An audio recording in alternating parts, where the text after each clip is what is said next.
Hello, respected viewers. It's George from Ireland. So, welcome back to my channel.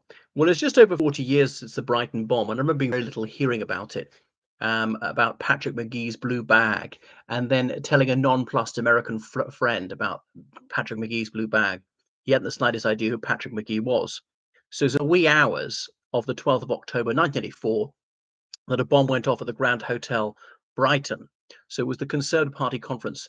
Margaret Thatcher's birthday was the 13th of October.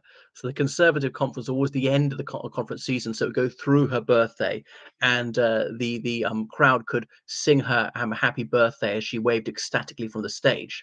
So the Irish Republican Army was a terrorist organization which was declared illegal in the Republic of Ireland, the United States, the United Kingdom, many other countries.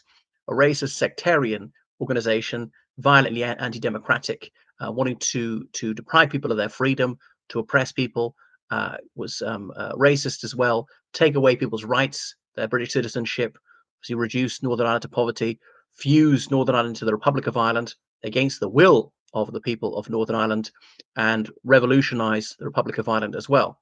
So there were headbanging ultra nationalists, very vicious people as well. And they're opposed by some equally detestable loyalist terrorists who committed bestial acts against Catholic civilians. So the security forces with the British Army, the Royal Ulster Constabulary, that was the police, trying to defeat the terrorists, keep people safe. But the Crown forces were not blameless, and some of them were infiltrated by terrorists. Some of them committed crimes too. Anyway, Margaret Thatcher was the Prime Minister of the United Kingdom from 1979 to 1990, and she said she would defend the United Kingdom, and any country would defend its sovereign soil, and the UK was no exception. So she's going to save Northern Ireland and uphold its freedom.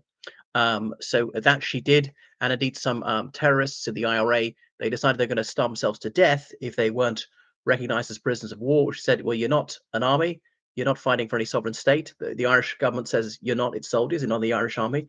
You were not wearing a uniform. You were not carrying weapons openly. You're not adherent to the Geneva Convention. You're not an army in any sense. And even if your crime is politically motivated, so what? It's still a crime. We're not letting you off. Even if politicians commit a crime, they're still accountable for that. So Bobby Sands and 9 other terrorists, they committed suicide by starvation in prison in 1981.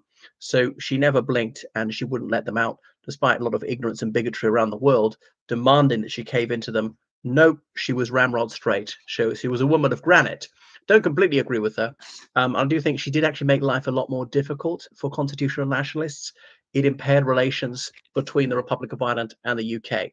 But anyway, the IRA particularly abominated her more than they would have an average prime minister. And one of the IRA's many problems was this sort of fighting this inner battle against being British, their unacceptance of their nationality, filled with self-loathing.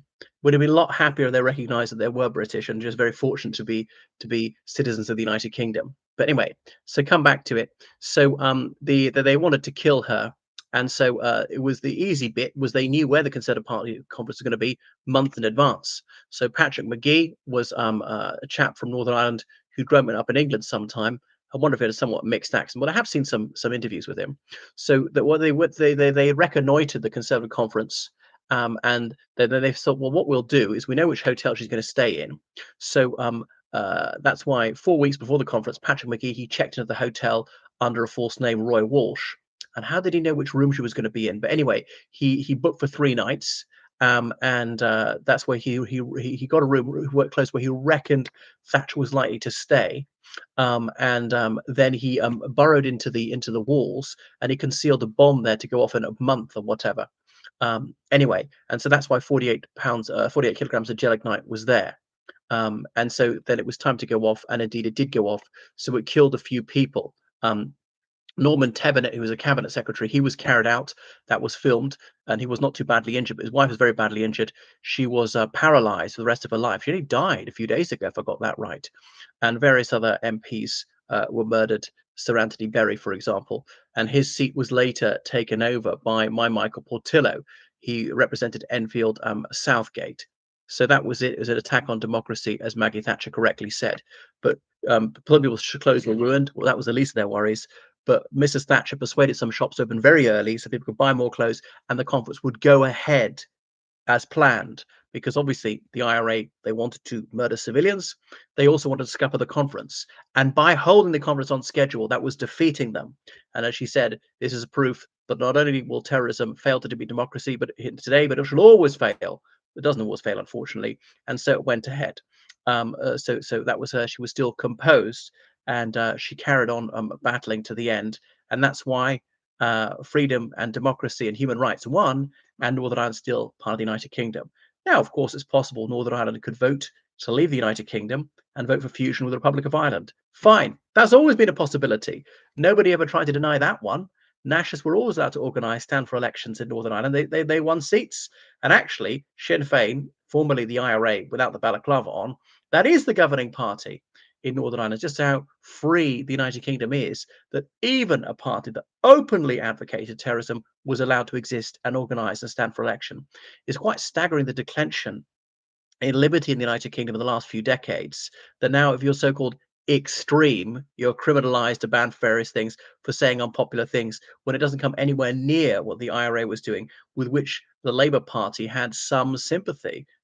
These crimes against humanity, all this barbarity. And as I seek to underscore, the loyalist terrorists were just as despicable in their sadistic sectarianism. So that was the Brighton bomb. Anyway, Patrick Magee, he was apprehended and jailed for life. So Lord Norman Tebbit, he's had the luck to meet me, and he said that that the IRA wasn't sufficiently penitent and so on.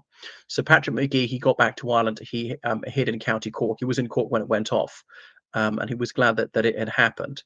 Anyway, the IRA was obviously disillusioned that they hadn't managed to kill Mrs. Thatcher, but she carried on. Anyway, so the Taoiseach at the time, Dr. Gareth Fitzgerald, as in Prime Minister of the Irish Republic, he obviously correctly said that the IRA had really misread the situation, and the United Kingdom was not going to bow down and simply redouble the wish to exist. Unfortunately, these sort of terrorist actions, they provoke some racialism in Great Britain against us. So Magee, he was eventually let out of prison. Now he is a murderer, he's a terrorist, but I mean, I've got to hand it to him. He has met Jo Berry, the daughter of his victim. They've met many times and spoken and all the rest of it. So, I mean, he's not completely evil, because even those who commit murder, they can be good in other ways.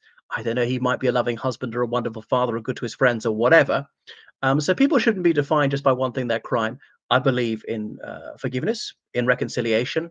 I don't think he's very contrite about it, but I do have to hand it to him that he was willing to meet her daughter. And he might say, but what about these civilians killed by the British Army and the RUC? And okay, that's true. I mean, obviously they accidentally kill people sometimes. If they deliberately kill civilians, known to be civilians, then yes, that is murder. So Mr. Magee, he only served about 12 years in prison, which might be think was grossly inadequate. It shows just how humane the United Kingdom was, that he wasn't executed. He was just humanely detained. Because in most countries, especially in those days, you'd be executed for an attempt to murder the head of government that came within a few inches of success. Apparently demolished the lavatory that Mrs. Thatcher had used only a few minutes earlier. That's it. Anyway, thank you for watching my channel. Make sure you subscribe on Patreon and donate on PayPal, and obviously mourn the victims of this crime. And we should be jubilant that freedom has won in Northern Ireland. Right. Thank you so much. Goodbye, everyone.